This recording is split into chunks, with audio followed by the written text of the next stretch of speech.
the long run, and even in the medium run, you wouldn't want to bet against the American economy. This economy will recover. It may take a while. It may take a period of time. It could stretch through the end of next year. We really don't know. Can there be a recovery without a reasonably effective vaccine? Assuming there's not a second wave of the coronavirus, I think you'll see the economy recover steadily through the second half of this year.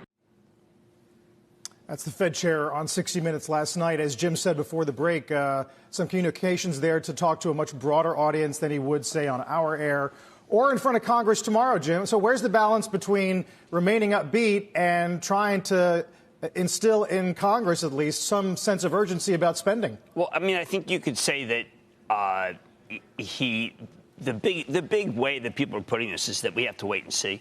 And I think he can do that. He can be as optimistic as he was, but still wait and see. Look, there's something disturbing. There are big lines to get into bars in Wisconsin. And there's big bread lines where I live in Brooklyn. It's like we're two countries. The food lines were incredibly long. I mean, and these are people who had jobs. So I feel like we're in two countries. And look, I want to be part of whatever. I want to be part of one very healthy country. Let me be very clear about that. But it does feel like that there is joy in some places, and there's incredible poverty where there didn't exist 3 months ago. So I don't know. I mean, I think that the poverty gives Powell the chance to be able to say we have to be very vigilant about making sure that no more poverty, no more job loss. But he also has to be a little bit circumspect, again, because if there is a spike, we're going to be right back in the soup. I mean, he's talking about a spike in the fall. Remember what Dr. Fauci's talking about? Dr. Fauci, whom is now very controversial. He was insisting that there'll be a big spike in the fall. Remember his testimony? What was that? Not that long ago, where it just basically said, just stay in your home.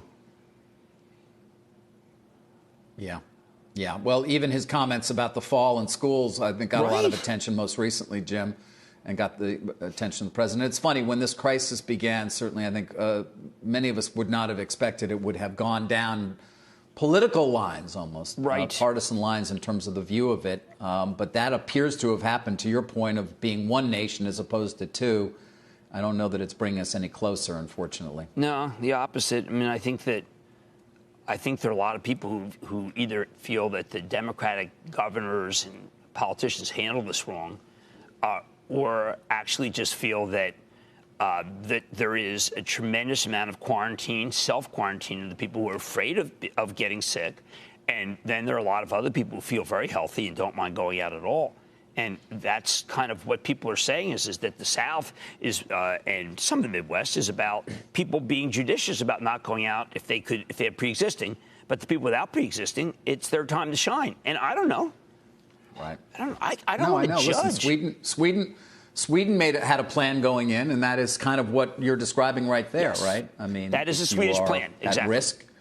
You were very much encouraged not to participate, but they did not close down the economy. But they had the plan going in. They articulated the plan, and they followed the plan.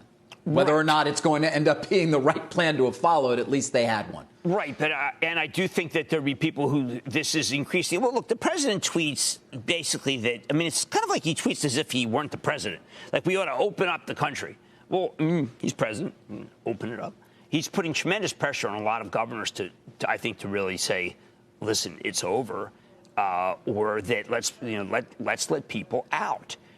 Reopen our country. And reopen our country is the opposite of what a lot of governors feel, including the governors in states that are expected to vote against it.